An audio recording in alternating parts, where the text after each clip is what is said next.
And today is LGBTQ Center Awareness Day, which celebrates the vital services provided by so many LGBTQ centers all across the nation. Yeah, local centers operate like a network, bringing people in the LGBTQ community together. And in times of crisis, they often provide the first line of contact. So joining us this morning is Jeffrey Klein. He is the Chief Operating Officer of New York City's own LGBTQ Center. Jeff, thanks so much for joining us this morning. Good to see you. Thank you so much for having me. It's good to be here. So can you talk to us about the work that New York Center does and what kinds of services and programs it provides? Of course. So the center, we are on 13th Street in Manhattan in the West Village. And in terms of direct services, I think the best way to convey that is actually a story from recently that I had. I had the privilege of sitting at our front desk in the lobby of our building where we provide information and referral to community. And within the first 30 minutes, I had 3 different people come up to me with very different needs, all of which represent the programs the center offers and the way we help community.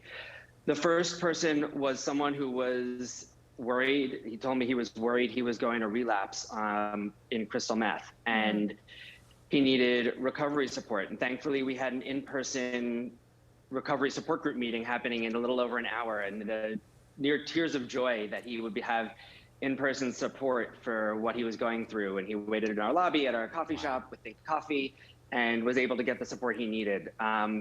So shortly after that, I had a father come in with his child, and his child during the pandemic, he told me, had come out as gender non-conforming, and they couldn't have been more than 13. And the father was super supportive, which is rare and wonderful.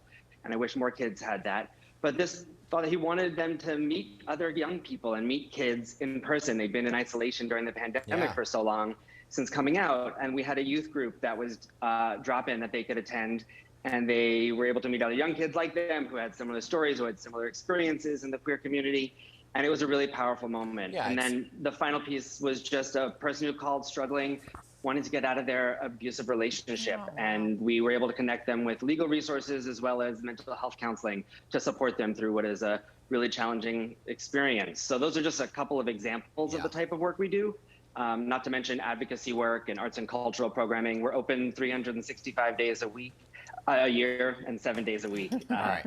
So, you know, it's clear, it's so clear from everything that you just said that these are vital services needed, right? And 2021 has been a record year when it comes to legislation really targeting the LGBTQ community, particularly transgender people. So how has that impacted the center, how you operate, and really the people you see coming in? Yeah, it's been incredibly impactful. We are lucky in New York State to have really progressive leadership in our government. And thankfully, we haven't experienced what we've seen across the country of a really terrible amount of bills targeting trans and gender non-conforming individuals and the LGBTQ community overall. So in New York, we've been lucky, but it certainly takes its toll on the community overall. And our advocacy program looks to protect the rights of our community and work statewide to make sure that our community continues to have the support and services it needs, as well as protective legislation. But it really is troubling seeing what's going on across the country. So how does your organization stay afloat? How do you maintain funding to keep all of these programs running? Yeah, thank you. We rely on donations from the community and companies and foundations. We also have support from government here in the city and state, which we're grateful for. But we invite anyone who's interested in supporting the type of programming we offer to donate to the center via our website, or actually we have one of our first in-person events coming up in a few weeks, our women's event. And that's you can buy tickets for that online, and will be a wonderful Saturday evening on November 6th, where we're honoring a couple of trailblazers in the community, Roxanne Gay, as well as Kim Petras. So really exciting evening if folks are looking to support and have a fun Saturday night. That is all really, really good information right there. Jeff Klein, I appreciate you being here to kind of lay all of this out. Important work you're doing. Continue the good work. Thank you so much, and thanks for recognizing LGBT community centers. We're really important to the lifeblood of our community. Absolutely. Thanks, Thank you, Jeff. Thank you both.